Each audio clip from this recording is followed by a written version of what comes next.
So hello and good evening. The point of this video tonight is to talk about something that I think has a lot of bad information out there.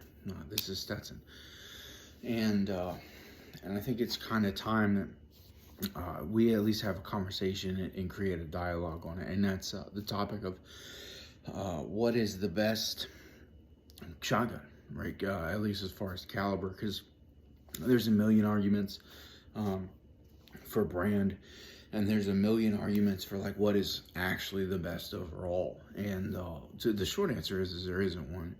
They all kind of have things that they excel at and they do very well that other gauges or calibers just they don't do as well. And that's important to realize when you're actually having a conversation about like, hey, what is a better shotgun choice? And so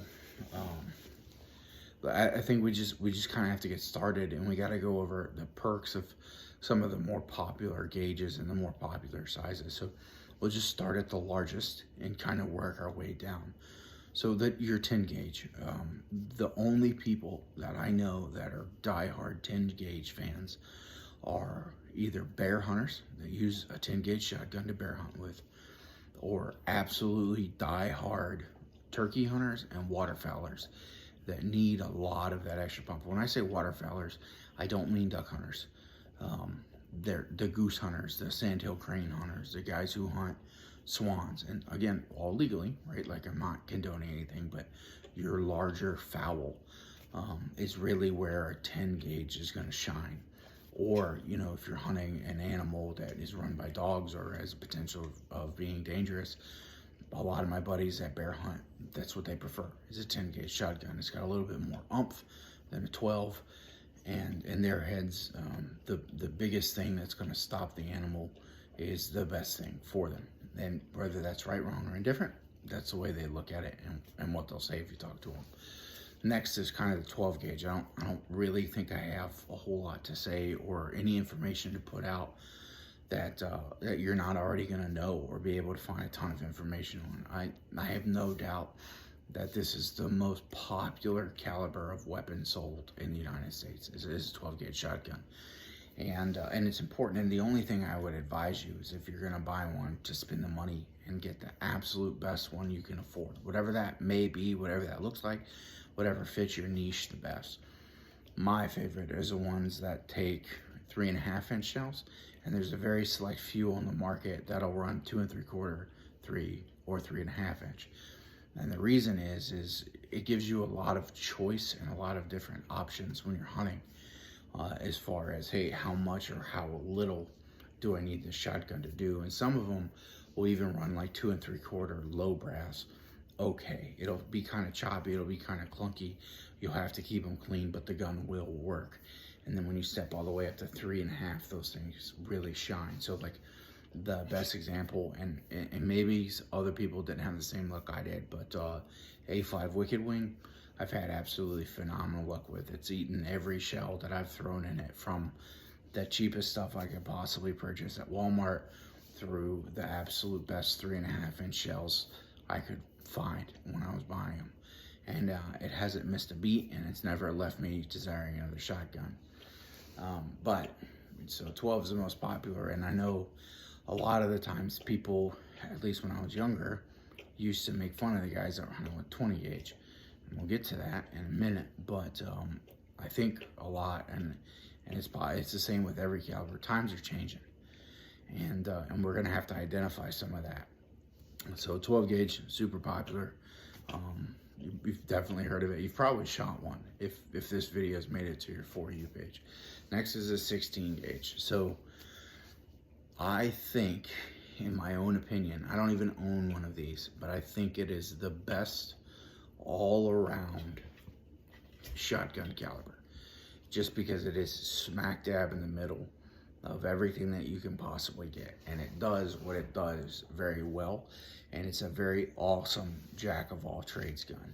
It's definitely heavy enough, you'll have no problem taking down goose or turkey or even deer with it, but it also does very well with lighter loads if you're going to pheasant hunt with it. And there's, unfortunately, where 16 gauge kind of fell off is there's just not the same amount of shot options that there are with like the 12 gauge. I mean, like, that's really the big allure of a 12 gauge anymore, is there's just so many options for brand of shot, type of shot, material of shot, size of shell, that, I mean, they're literally almost limitless. Like, if you were to say, like, I'm gonna put a box of every single type and size, everything through a 12 gauge, that you'd probably wear your gun out before you ran out of shell options.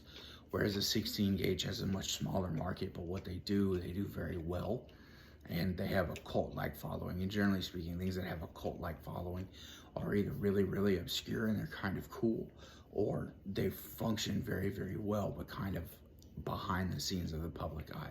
And I think that's one of the things that 16 gauge does phenomenally well, is it's a very good jack of all trades shotgun, and everybody that I talk to swears by it. I'm not really sure if more modern options are available. Like, now you can't go into a gun store without seeing super nice, high quality, big dollar guns. And they're a little hard to find in 16 gauge, but even up here where I am, 16 gauge shells are available at Walmart. And so it's not like it's incredibly difficult to get shells for them. And the popular shot sizes are available at Walmart. So next is my personal favorite on the list, the 20 gauge. And this one's gonna get a ton of flack and a ton of pushback, because I think when I say 16 is my favorite, like, that's because I have both a 12 and a 20. And so I never really needed that 16 to fill the gap, right? When I'm like, oh, I need bigger than 20, I grab a 12. When I'm like, oh, I don't need all of a 12, I grab a 20. And I have the options of being able to own multiple different calibers. And it's allowed me to do very well. Whereas if I only had to have one, and I knew if I knew what I'd be hunting, I would definitely go with 16. I would still probably go with the 12 if I could only have one, just because of the variety of species I hunt with that shotgun is so great, that I really use a lot of different shell loads. I mean, I have just in my closet downstairs, like triple B, BB, number 2, 3, and 4 steel, number 4, 5 lead, number 3, number 5 bismuth and copper. I mean, like, and the list could keep going on and on and on and on, and it doesn't stop, all the way up to number 9 tungsten, all the way down to number 6 tungsten. I've got a couple that are like 4x6s, and they're duplex loads. I mean, there's just so many, and it gives you so many options. But for 99% of people, a 16 gauge is going to do phenomenally well for what you're going to hunt. And it meets a very, very good wicket. It doesn't beat you to death like a 12 gauge. I'm also very large. I'm a little bit overweight, but I'm also like big in stature as well. I'm 6'5", and between 260 and 280, depending on how unhealthy I've been for the last year. And so, like, I could really take a lot of the beating from a 3.5 inch 12 gauge, hey buddy, that I think a lot of people would not want to take. And moving to a 16 gauge would give you a lot of options that you don't necessarily, that you wouldn't need all the extra shell, and you might not even want the extra shell. You might not want the recoil, because they do absolutely beat you. So next is, but back to the 20 gauge. It's my favorite because it's what I use the most. I do mostly small game hunting with a shotgun. I do a lot more duck hunting than I do goose hunting. I do a lot of pheasant hunting, and that's really where a 20 gauge shines. Is it hits plenty hard to take down a pheasant, but it doesn't tear it up. And that was when I started using a 20 gauge. Was after we put up a pheasant at like 5 or 6 yards, and when I shot it, it almost cut it in half. And it just was too much. So I stepped down. I went from 12 gauge shooting number 6s to a 20 gauge shooting number 5s, and it does a lot less damage to the birds. It also has been phenomenal for shooting ducks, because on a busy day, we know when you're burning through 2 boxes of shells, it doesn't beat you to death. And what I found is I just go one shot size bigger, give up a little bit of that pattern density, and hit a little bit harder. And I haven't had too many ducks that were around to say that it didn't work at the end of it. 20 gauge is an absolutely awesome choice. And honestly, for 90% of hunters, that's really all you need. If you're not super heavy into specifically goose hunting, 20 gauge is going to work just fine, especially when you start looking at like now the tungsten shells that are available for like the TSS turkey loads. I mean, like they'll kill a turkey at 65 yards out of a 20 gauge with an extra full choke. Absolutely no problems. You just have to make sure that you match your choke to your shot and you don't do anything super crazy. But I mean, short of the super serious duck, sandhill crane, swan hunters, 20 gauge is really where the money's at. I mean, 20 gauge slugs fly better than 12 gauge slugs. So if you're gonna be a deer hunter, a 20 gauge rifled slug gun is actually more accurate than a 12. And the distance on like energy that it carries is negligible. So like my rifled slug gun for when I hunt in states that require me to use a slug is a 20 gauge. It's not a 12, it's a 20. It's just frustrating to find ammo sometimes. I have to order my ammunition offline for rifled slugs. It's always sold out in the stores, which I guess is a good sign. It means I chose something that's popular. But 20 gauge does everything that I would want a 12 gauge to do, just at a lot less of an expense to my shoulder. And I'm gonna be honest, I haven't noticed the difference in the amount of cripples that are on the water or the amount of birds that I have to finish off between a 20 and a 12. They're almost the exact same. Next is a 28 gauge. So I like to pheasant hunt with a 28 gauge. I really like to use number 5s or number 4s when I can find them. They're very difficult to find. Most of the time Walmart's gonna have 6s. And if that's the case, what I do when I have to shoot 6s is I go with full over improved modified as my choke tubes for shooting pheasants with 28 gauge. And the reason for that is there's not, you lose a lot of number of shot. So anytime I lose number of shot, I like to go up in size so that the shot that does make contact carries more energy.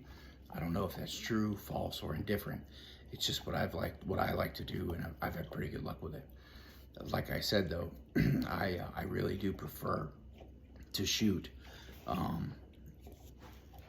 full over improved modified at upland birds with a 28 gauge, and even then a lot of the shots are they're not as lethal as when I shoot with a 12, but I haven't had any birds get away that have wounded, not even a little bit. The dog's able to go get them and bring it back. They're not really flopping too much. When I get them, I just give them a quick spin and they're dead. The nice thing is the birds are never tore up. I've never killed a bird with 28 gauge that's been tore up at all. And that's one of the big reasons why I like to pheasant hunt with it, is because I hunt for food. And the fact that it doesn't have a lot of collateral damage, it doesn't do a lot of excess damage, is very, very, very nice for me as far as to be able to hunt with. Rabbits are super easy to kill as well. And I've seen posts very recently about people who swear by using a 28 gauge for duck hunting, and they shoot the Boss 3x5 War Chiefs 2 3/4, and they say that they don't want something super loud to spook all the woods in heavy pressure public land areas. I never thought about that, but I do have some of those shells that are going to be coming, and I would like to see how they work, and I'll let you guys know. The shotgun's great to shoot. It doesn't have hardly any recoil. It's not super loud. Your ears don't ring. It's an awesome, awesome, awesome little shotgun. But you give up a lot of shot when you drop down to a 28 gauge. They're not really that big. And kind of the last thing I want to talk about is the 410. This was my first ever gun. It was a Remington 870 Express 410 with a fixed full choke. And I've killed I don't know how many squirrels and like rabbits with that shotgun. But what I will say about 410 is you've really got to know those guns, especially if you start to hunt more than squirrels with them, or squirrels and rabbits, because if you're in a turkey hunt, and in a lot of states you can't, so you're going to want to check your local laws, right? Like a lot of states have some pretty serious restrictions on what you're allowed to turkey hunt with, and there's nothing wrong with that. It's what the state determines is best for the populations of animals. But before you buy one for somebody, make sure that they're in a state where they can actually use it. But 410s are awesome for what they are, right? Like, they work very, very well to teach somebody how to shoot. They have almost no felt recoil. I mean, almost none at all. It's a very pleasant shotgun to shoot. It's a wonderful tool to learn on. They're not very loud. They don't damage your ears. And I've killed squirrels at 55 and 60 yards with that 410 I was talking to you about. I use 3-inch number 4s, and I've killed squirrels easily between 55 and 60 yards with that shotgun. And so, you know, if you're gonna be if you want a designated squirrel hunting gun, man, I don't think I've ever missed a squirrel with that thing. And it's just a pleasure to shoot. I mean, it's just an absolutely awesome shotgun, and it's wonderful to learn on. And I like to take it too, like if I'm going out, and I always keep it kicking around in case I meet a kid or somebody wants to go hunting that doesn't really have a whole lot of experience. I kind of like to keep it kicking around in the safe. And sometimes I just take it out if I'm kind of hunting like turkey, but I don't really care if I get one. Again, 3-inch number 4s will 100% and have got the job done, no problem. But you have to make sure the state you're hunting in, it's completely legal. I hope this video has helped you make any kind of a decision. I'm sorry I've just been talking. If you have any questions, please feel free to comment. We're more than welcome to like and subscribe. We're in the middle of hunting season right now, and we've got a lot of stuff going on. So thanks to everybody so much, and good luck out there. Stay safe.